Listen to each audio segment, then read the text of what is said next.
तो दोस्तों आज की इस वीडियो में मैं एक बड़ी ज़बरदस्त चीज़ आपके लिए लेके आया हूँ और वो है किस तरह से आप अपना नंबर्स को, डेट को या टेक्स्ट को फॉर्मेट कर सकते हैं टेक्स्ट फंक्शन की मदद से। उसका तरीकाकार ये है कि फॉर एग्जांपल मैं आपको बताता हूँ, यहाँ पर मेरे पास एक नंबर लिखा हुआ है कुछ इस तरह से, और मैं ये चाह रहा हूं कि मैं इस नंबर को डिस्प्ले करूं कॉमा सेपरेटर के साथ।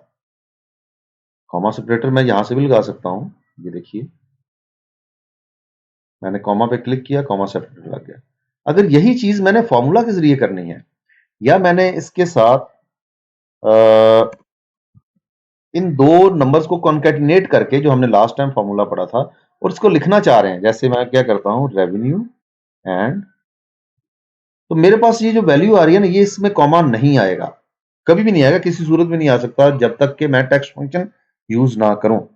अब मैं क्या करूंगा, सबसे पहले मैं आपको वैसे करके दिखा देता हूं, फिर कॉन्कैटिनेट के साथ करता हूं। मैं क्या करूंगा, लिखूंगा टेक्स्ट, ये वैल्यू है और इस वैल्यू को मैंने फॉर्मेट करना है। फॉर्मेट हमेशा डबल कोटेशन मार्क में देना है आपने, 0,0 करके मैंने इसको क्लोज कर दिया, तो ये इसमें कॉमा सेपरेट डाल देगा।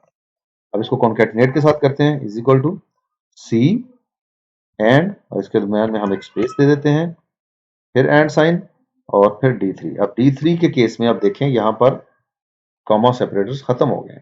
अब D को हमने जो है वो फॉर्मेट करना है, तो टेक्स्ट लिखेंगे D से पहले, D में हमारी वैल्यू है, कॉमा उसको क्या फॉर्मेट देना है, फॉर्मेट देना है 0,0, कुछ इस तरह से।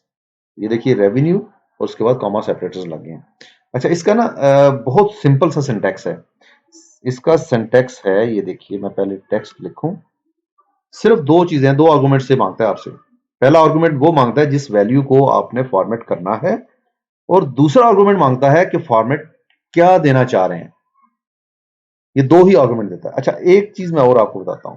अब ये वैल्यू है मिलियंस में, ये वैल्यू है मिलियंस में, और आप इसको शो करना चाहते हैं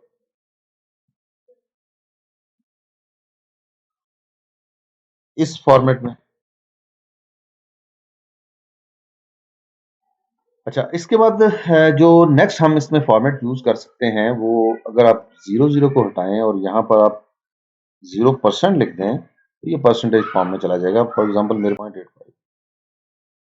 0.85, तो मैं इसको परसेंटेज में भी शो कर सकता हूं, मैं इसको नंबर कॉमा सेपरेटर में भी शो कर सकता हूं, और अगर मुझे यहां पर डेसिमल प्लेसेस देने हैं तो मैं 0.0 के साथ इसको डेसिमल में भी शो कर सकता हूं।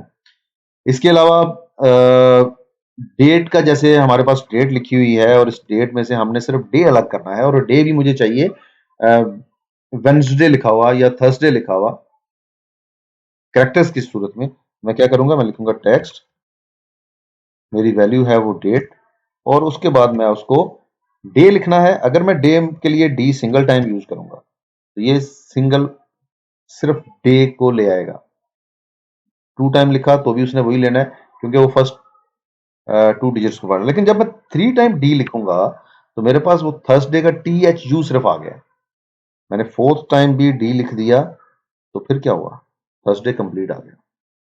इसी तरह से अगर मुझे टेक्स्ट फंक्शन के जरिए मंथ को अलग करना है तो मैं M लिखूंगा, मेरे पास मंथ आ गया। लेकिन जब मैं 3 टाइम M लिखूंगा तो उस मंथ का शॉर्ट नेम आ जाएगा मेरे पास, और अगर मैं 4 टाइम M लिखूंगा तो कंप्लीट नेम आ जाएगा।